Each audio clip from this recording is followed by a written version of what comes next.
Okay, so I'm Maggie Steber, and I'm going to talk to you about portraits because I'm really a photographer who mainly does a lot of action things. I like things moving around, and I've covered a lot of different kinds of things from war to fashion and everything in between. But I really like portraits that tell a story. And I think sometimes I've done three stories for National Geographic magazine that ended up being portrait stories because there was no other way to tell them. So I'm just going to show you a series of portraits. And what I think about portraiture is that if you can tell the story, it's not just a picture of a person. If you can put the story, if you can make a portrait that also has the story of the person in it, that's a strong portrait. This is a story I did. I did a story on memory for National Geographic. Memory, I mean, how do you even photograph that? But this was a Cuban lady who had to leave Cuba as a little girl. She was what was called a Pedro Pan kid. And she had to leave Cuba and was never able to return. And she lived in Miami, and so every day, she would swim in the waters off the shores of Miami because the same water that lapped the shores of Miami also lapped the shores of her Cuban homeland. Now, I think that says it all there if you know the story. Okay. Another story I did for them was called War Letters, and it was a story about how the reality of war is really expressed in the communications, the personal communications between people, the letters they write, the emails they exchange, that sort of thing. This was a young woman named Masuda Mohammadi. She was from Afghanistan, and she lived in Washington, D.C. She and her family had to flee Afghanistan over the mountains in the middle of winter when the Russians first invaded Afghanistan. I don't remember when that was, but in the 80s. Anybody remember? Okay. And so they settled in this country. I mean, in the United States. Where are we? Oh. And so when the United States went back into Afghanistan, she and her father went back to Afghanistan to help rebuild their country. Her father was assassinated. And so I was photographing her because she had written many letters to relatives while she was there, and about how she and her father were rebuilding the country. She was going to be a teacher. He was going to be in the government. And so I spent 3 or 4 days with her just to get this one picture, which was a picture of her resting on her bed with 2 small photos. One of them is her father when he was a little boy, and the other one is a picture of her when she was a little girl. So she was sort of remembering this wonderful possibility that ended in a tragedy. Another picture from War Letters was this very nice gentleman, Chuck Toich, who fought in Vietnam for the Americans and always felt terrible that we had bombed the hell out of that country and destroyed so much of it. And so he started an organization whereby he went back to Vietnam, and for $39,000 he would raise money to build libraries, because in Vietnam there was no national library system. And he managed to raise money to build libraries all across Vietnam. For $39,000 you could build a library, you could fill it with books, and you could hire the staff. And so he was going back to Vietnam to break the ground on a new library, but also to go visit these children at an orphanage for blind children. And we drove up into the orphanage, and he was going to build them a library. It was going to be a library with Braille books so that they would be able to read. And he had been there before, so the children knew him. And so when they heard he was coming, and he got out of the car and he was saying hello to all of the children, and they all ran up. And you know, blind people feel your face to recognize you or to see what you look like. And all of the little children ran over to him and just touched his face. And it was a way also of saying hello, you know, and being affectionate. And this was another picture I did for the War Letter story. So this was a young couple. They were pen pals. In 1990-91, the U.S. went into Iraq. Iraq invaded Kuwait. remind me. Iraq went into Kuwait, and so the Americans went in to say, get out of Kuwait. And so they were pen pals, they had never met, but finally they met and they fell in love and they had these two little bratty boys. So I spent 2 or 3 days with them. I was photographing daily life, and I just wasn't getting anything, and I was thinking, oh, this is not getting anything. And so they said, oh, Maggie, we're going on a picnic to our favorite place on a Saturday. So I went with them and I got this picture. This is just a portrait I really like. This is a Southern writer named Paget Powell. He lives out in the Everglades, actually not in the Everglades, but anyway, in a part of Florida. And he drives this old pickup truck around. He's just an old Southern guy, and he's a brilliant writer. So I just photographed him, in his landscape, in his environment, and to give a sense of who he was and how he wrote. So I had to do a story, again, a science story. I love science, and I like to humanize it. So for the Geographic, I had to do a science story on sleep. And one of the things that I did was I decided I wanted to photograph people sleeping. And if you ever do this, the best time to photograph them is early in the morning, not when they're trying to go to sleep, okay? Because they'll never go to sleep. And then in the mornings, you can pull the curtain aside and just use natural light. But I had been photographing this mixed race family, a very poor family in Miami, where I live, and they'd been thrown out of their house, and they moved back into it illegally.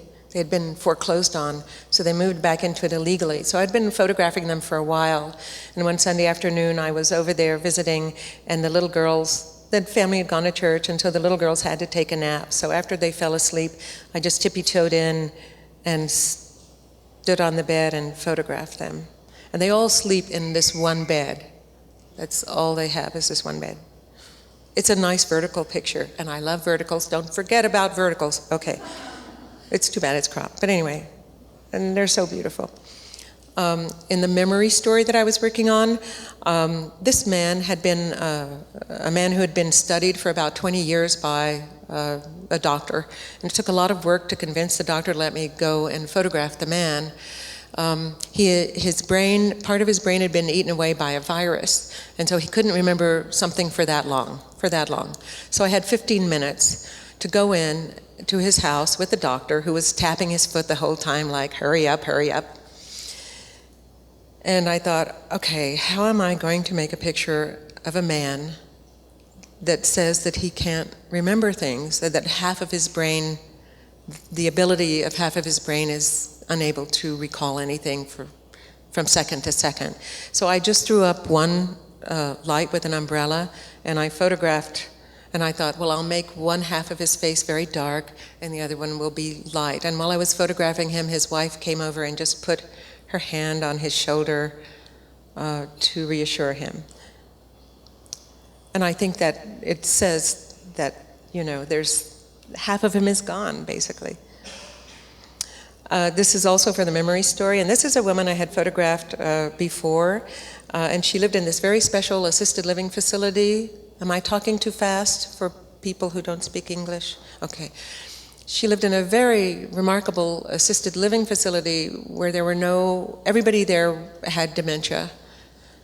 And they would wear these little medals, so if they stepped across this invisible boundary, all kinds of little alarms would go off and they would be brought back, but they weren't locked in, which my mother suffered from dementia, and I had to put her in a locked facility once, and I have to tell you, that's a whole other story, and it's the worst thing it's horrible. But she had been an artist, and her favorite color was green. And this place, what was so remarkable about it is that they allowed people to be who they were. And so every day she would wear green, and she would paint her room green, and she would repaint it green, and she would repaint it green. And so, and so I just thought just a very straightforward green picture was the way to go. Also for the memory story, I met this remarkable scientist, Dr. Nottebohm, who had done research for quite a long time on the brains of two little birds, canaries and zebra finches, because these two little birds have built-in repair kits in their brains, which makes them superior to us, because our brains cannot repair themselves. Anyway, you can't repair your brain. So he had this facility out in the countryside with thousands of birds. And they were all in big cages, and the cages had bird poo-poo on them, and they were feathers. It was really, a mess. But I thought, well, I'd like to photograph him holding birds or with birds. So I built a little room out of plastic and wood, and I put a glass door on it, and I set up lights up, and he went in with a bunch of canaries, and on the count of 3, he would let them go. And so I have that picture, but I chose to show this picture.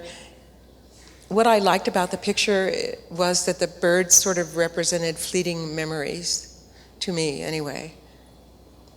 He was a remarkable scientist who spoke about his science in the most poetic way. I had the maddest crush on him. He wasn't cute or anything, but he was amazing. I mean, you don't have to be cute, but anyway. So this is also cropped a bit, but again, for the memory story. This is a woman who is a forensic artist. So she will interview somebody who's the victim of a crime or who witnessed a crime. And usually it's after the police have interrogated somebody and, what shirt, what color was the shirt, how tall was the man, did he have a big nose, was the woman carrying, a knife or whatever. And she goes in and she takes them into a room and she says, okay, so shut your eyes now, what color comes to mind about this crime? And does it feel like it was cold? Does it feel like it was hot? And from that, after many questions that are very ephemeral kinds of questions, she draws the picture of the criminal or the person who is accused of perpetrating a crime. And she's had almost 100% success with these drawings in helping the police capture the person. And she actually drew the picture of the Unabomber, who was a man who was sending bombs to a lot of scientists. It's in the lower left-hand corner there. And on the basis of that picture, the police caught the criminal. So the thing is, I wanted to do something. I was going to go buy a bunch of mirrors and crack them and just photograph her reflection in them because she dealt with fractured memories. And we went to have lunch in this little hotel in Arizona where she lived, and there was this sculpture on the wall that was all of these mirrors that were angled different ways. And so we built this wall and placed all of her drawings on it. And then I was going to take her picture, and I realized that I couldn't take her picture because I was in the picture. So I did give her the camera to hold, and I had one of those shutter releases with a bulb on the end. So it's about somebody who draws a forensic artist who deals with fractured memories. I also photographed, this picture didn't get used in the story, which is a pity, because this is a 100-year-old lady who lives alone, and every day she bakes a pie so she doesn't forget how to. It's so sweet. This is my mother. My mother had dementia for 8 or 9 years. I'm an only child with an only parent, and well, she's dead now. But so I photographed her for the whole time, and I ended up doing, I took these pictures only for myself to have memories of my mother when she was gone. And I ended up actually making a multimedia piece, which we may show one evening. It's called Rite of Passage. But one day I had her at my house, and I decided I wanted to do a portrait of her. So I had her sit on, I have a backdrop, because I have a backdrop, so I pulled it down and I just had her sit on the stool. And I took her picture. And then I asked her if she would stand up and take her dress off. My mother was a very modest woman. And without hesitation, she took her dress off. And she was completely naked. And I took that picture too, but I don't show that picture to anybody.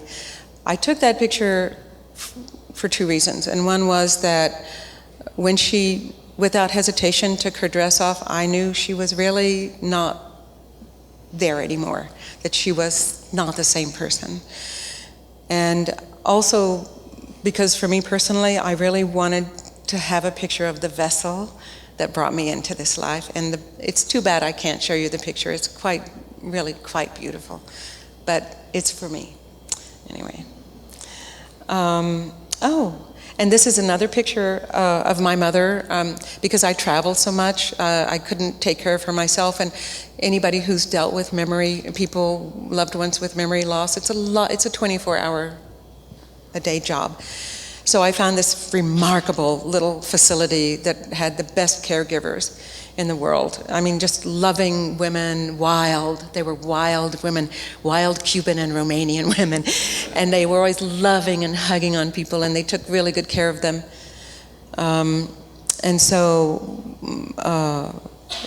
This is just my mother having breakfast in bed. My mother who got up at 5 o'clock every morning and worked all her life and could finally have breakfast in bed. And that's what that picture is about. And then this is one of the last pictures I ever took of my mother, which I love as a portrait. My mother was half Cherokee, and I think she looks very Indian in this picture, but her skirt is so beautiful, and she has her little kitty, and the light and the shadow was just so beautiful. And I mean, maybe it has nothing to do with memory loss, but I just think it's beautiful. And so I've done a lot of work with Native people for the Geographic, and I did a story on the Cherokee people, and there's two groups of them. In North Carolina, there's actually a reservation in Cherokee, North Carolina, and to get to the Great Smoky National Park, you have to pass through Cherokee, North Carolina. And so the this outfit is what Plains Indians wore. The Cherokees actually never wore feathers like this. They wore turbans. They were very highly advanced people, actually. But a lot of the people there, because there's a lot of tourism, make their living by posing with tourists. And so this picture is called Cowboy and Indian. But I think it kind of says, there were either cowboys or you were either a cowboy or an Indian. And it's a very straightforward picture. And this was a young Cherokee man who, so because the reservation really depends on tourism and it's seasonal. So after the summer, after all the tourists leave, people have to go away to find work. And so he was saying goodbye to his little niece. And so I was trying to, again, what's the best angle and how can I frame this in a way that says something? Well, if you're a Native American and a tribal member of any tribe, you in the United States can own an eagle feather. Otherwise, if you're not a tribal member, it's against the law. And you can't kill an eagle to get an eagle feather. It's something that's found. And he had one hanging in his truck, so I just got in and made that an element of the picture. But I also like the idea that there's a sort of goodbye going on.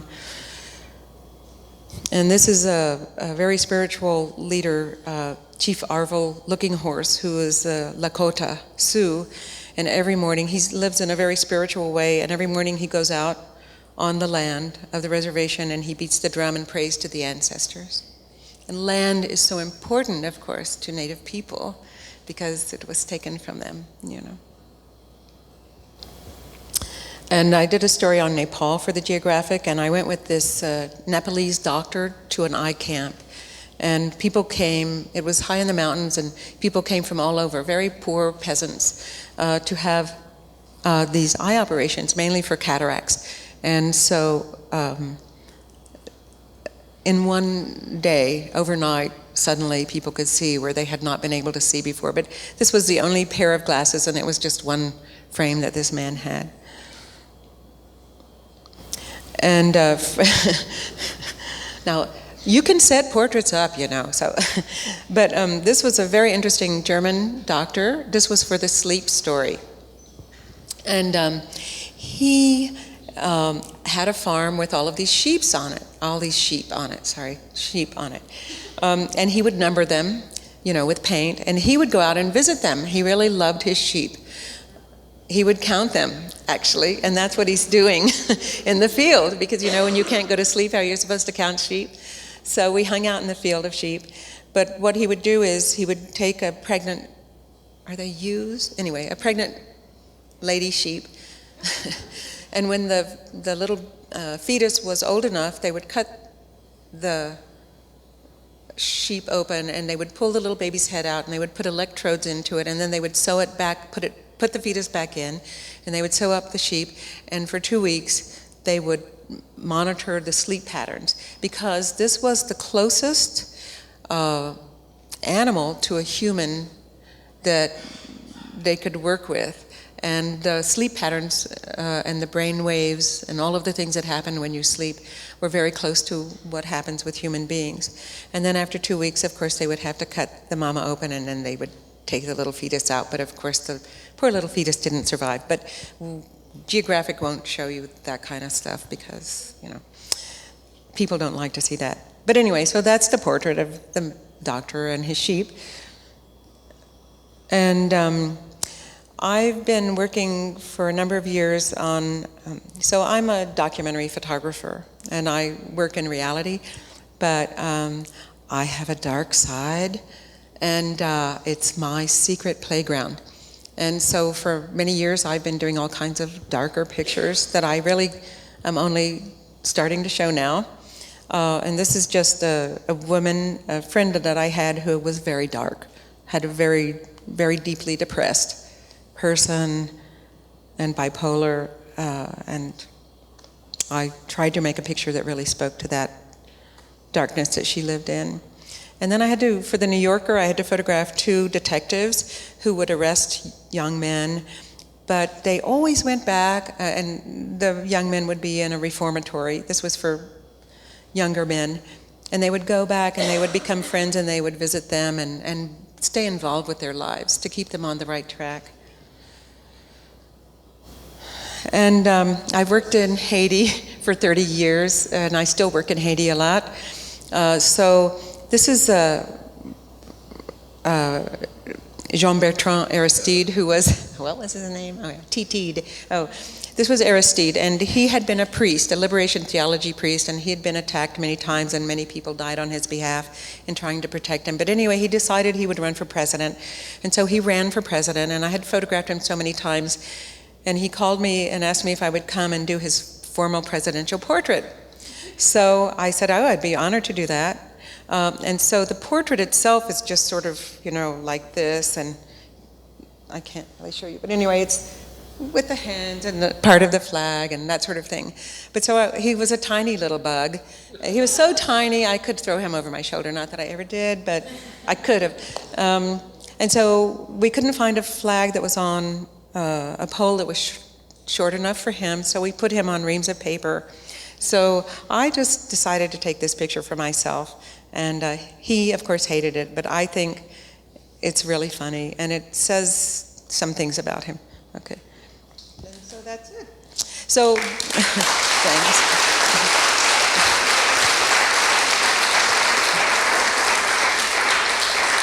Thanks.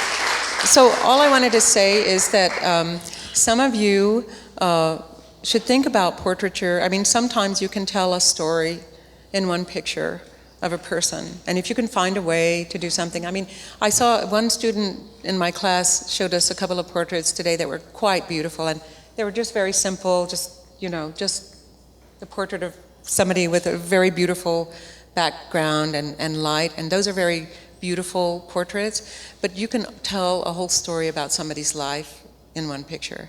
And sometimes that's something to think about, okay?